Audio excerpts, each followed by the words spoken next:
ჩვენთან არის ღმერთი. დღევანდელი ჩვენი სასაუბრო თემა შეიძლება ალბათ ესე დავასათაუროთ რწმენის უნაყოფობა და უმადურობა. 10 კეთროვანის განკურნების ამბავია მოთხრობილი ლუკას სახარებაში. 10 კეთროვანი შორიდან, როცა დაინახეს მაცხოვარი, შეღაღადეს იესო მოძღვარ შეგვიწყალენ ჩვენ. 10-ვემ შეღაღადა, ეს არის ხაზგასასმელი.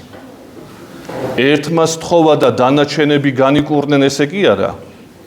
მათ შეღაღადეს 10-ვემ. რატო შორს რატო იყვნენ, რატო ახლო არ მივიდნენ მასთან? იმიტომ რომ რჯულით, ძველი აღთქმის რჯულით აკრძალული იყო კეთროვანი ადამიანის შეხება ჯანმრთელ ადამიანთან.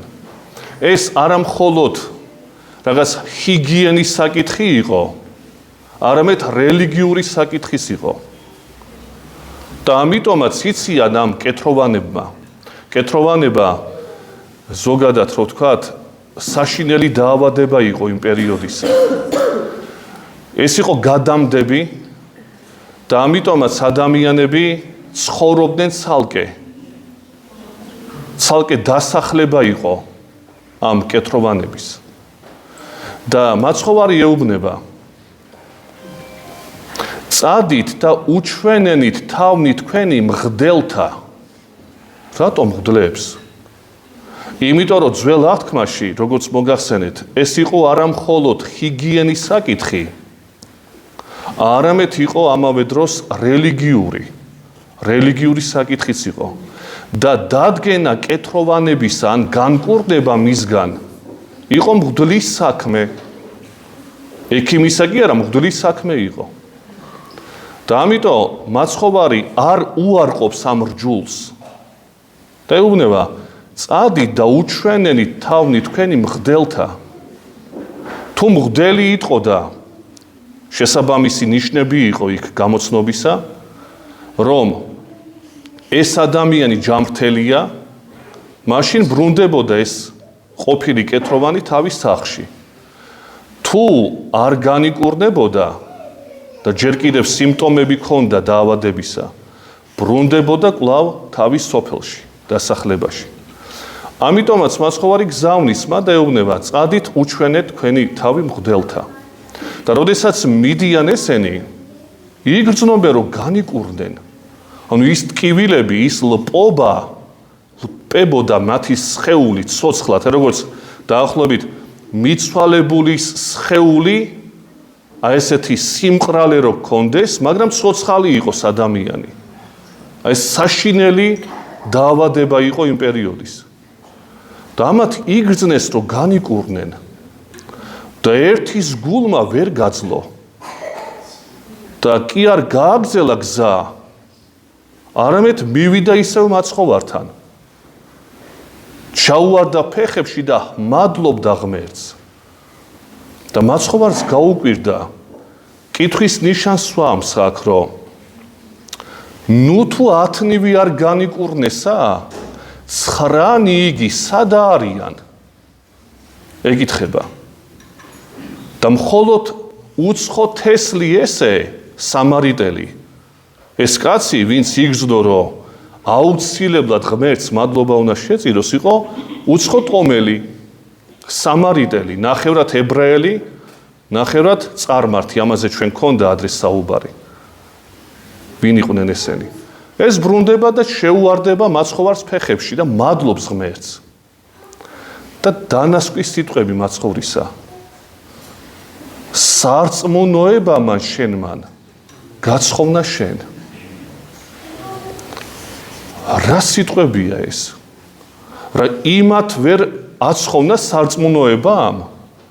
ჩვენ რა ვთქვით თავიდან, რომ ჩვენი საუბარი იქნება უნაყოფო რწმენასთან დაკავშირებით.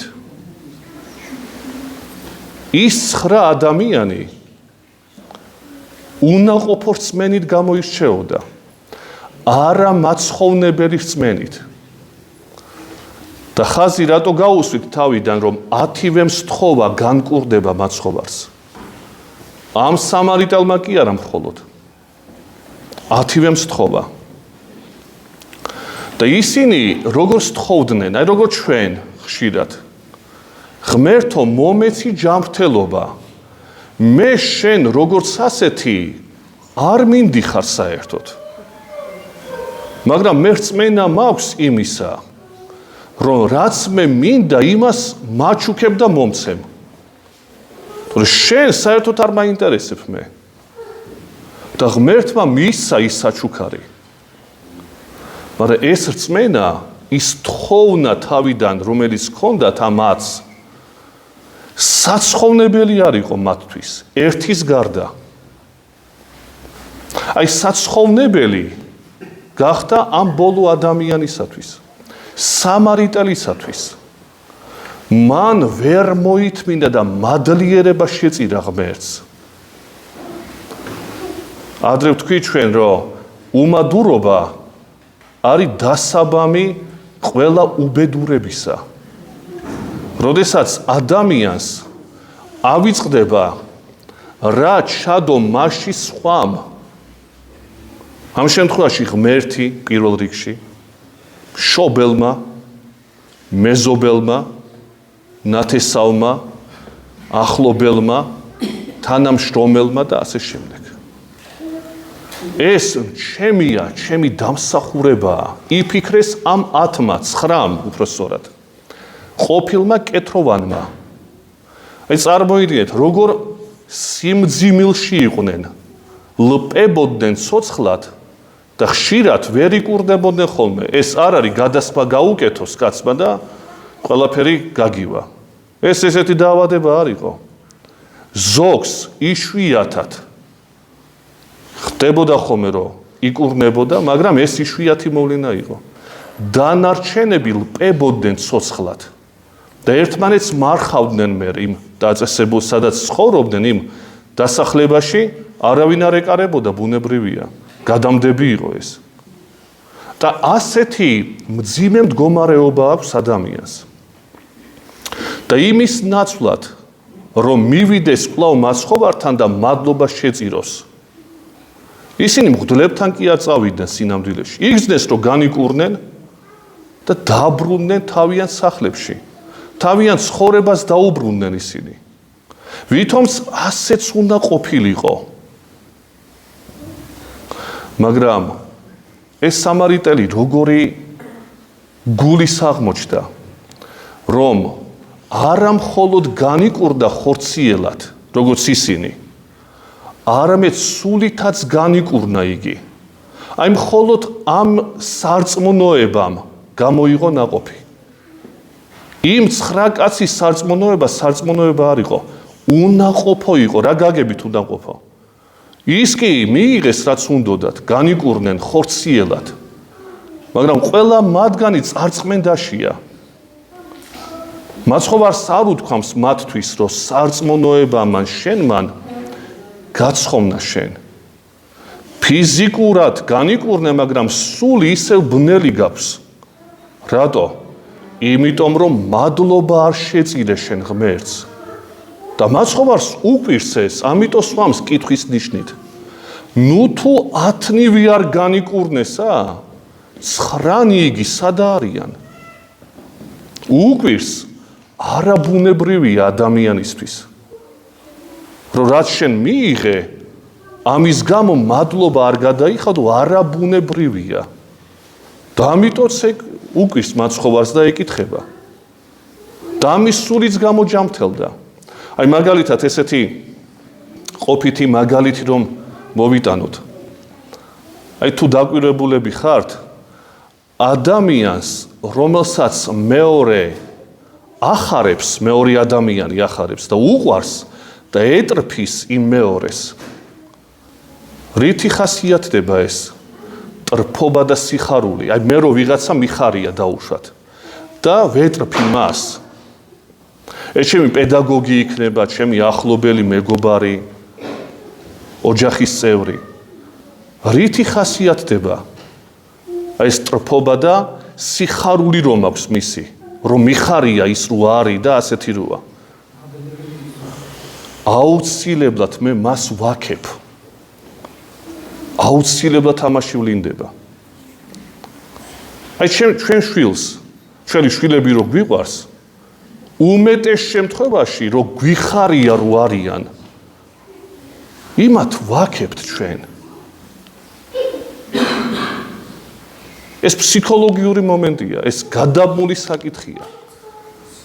შეიძლება ასე ვთქვათ, რომ მეტრფე ადამიანი ვისაც ეტრფის, მხოლოდ იმით ცხოვრობს, რომ აქოს იგი. მაგრამ იმ მეორეს შეიძლება არ ჭირდებოდეს ეს ქება. მაგრამ ამისი გული ვერ ძლებს ამით ცხოვრობს ეს ადამიანი. აი თუ გყავთ ისეთი, მე მყავს მაგალითად ჩემ ცხოვრებაში ბევრი ასეთი ადამიანი. ვისთვისაც მე ვცხოვრობ და ვინც მე მიხარია, იმათ ყოველთვის ვცდილობ ფარისეულურად არა, გარეგნულად კი არა. როგორც არის, რომ შეამკო, იმიტომ გიხარია, რომ გიყვარს ეს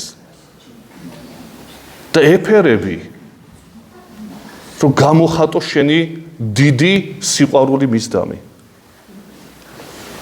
ეს ფსიქოლოგიური მომენტი რომ გადავიტანოთ ღმერთზე, აი სამარიტელმა ვერ დაიტია ის დიდი სიხარული, იმიტომ რომ გაუხარდა, ავადმყოფ კაცს ხვდებოდა და უცბად განიკურნა და იცის რომ მაცხოვრის სიტყვების შედეგად განიკურნა. მიიღო ის საწადელი თავისი და ვერ დაიტია მისმა გულმა. შეუყვარდა თვითონ ის პიროვნება, ვინც განკურნა და მივიდა და მადლობას სირავს. დიდი მადლობა ამბობს და აქებს ღმერთს. ვეღარ იტევს მისი გული. აი ღმერთზე რო თუ გადავიტანეთ, როგორც აღნიშნეთ, ღმერთს კი არ ჭირდება ჩვენი მადლიერებები. თუ კი ვინმე სჭირდება მადლიერების თქმა მისდამი, რაც სიკეთე გააკეთა. ის ყოფილა ამპარტავანი, მაშინ ღმერთი ყოფილა ყველაზე ამპარტავანი, რომ იღებს ქებას, ანუ იმიტომ აკეთებს სიკეთეს, რომ მიიღოს ქება ვინმესგან. ეს ამპარტავნებაა. მაგრამ თვითონ ვისდამიც აკეთებს, იმას უნდა კონდეს ეს განცდა. თუ ეს განცდა არ აქვს, სულიერად მკვდარია ადამიანი. ჯანმრთელი შეიძლება არის, დიდი ფულის მქონია და ასე შემდეგ. მაგრამ სულიერად ავადმყოფი. როგორც ის 9 ჯანმრთელები ფიზიკურად, მაგრამ სულიერად მკვდარნი. და ერთადერთ შეუბნება, რომ სარწმუნოება შენმან გაცხოვნა შენ. ამის სარწმუნოება იყო ნაყოფიერი მხოლოდ და მხოლოდ. იმიტომ რომ ცხონება მოუტანა, მხოლოდ ჯანმრთელობა კი არა, რომელიც დროებითია. ანუ ცხონება მოუტანა ამ ადამიანს. მისმა ამ მადლიერებამ. თავისმა სიხარულმა, რაც სიხარული განაცდებინა, იმას მადლობას და იმას მოფერებას უგზავნის. აი ეს არის ჯანმრთელობა სულისა. ეს არის სარწმუნოება, რომელიც ნაყოფიერია. დანარჩენი შეიძლება მოგცეს ღმერთმა, როგორც იმ 9-ს მისცა. სთხოვეს და მისცა, კი, ქონდათ რწმენა. ვინ იტყვის რო არ ქონდათ? თუ რო არ ქონოდათ, არც სთხოვდნენ არაფერს. მაგრამ ნაყოფიერება არ გამოიღო ასეთმა რწმენამ. გარეგნული იყო მხოლოდ. მე მომეცი მხოლოდ, აი ეს რწმენა იყო. მაგრამ საცხონებელი არა. და ამ კაცს სამარიტელს ორივე გვარი ჰქონდა. ისიც და იქიდან გამომდინარე მეორეც, რაც უმთავრესია და ნაყოფიერია. დაგლოცოთ ღმერთმა და მოგცეს უფალმა განცდა ნაყოფიერი რწმენისა და მადლიერებისა. ჯვარი გეწეროთ.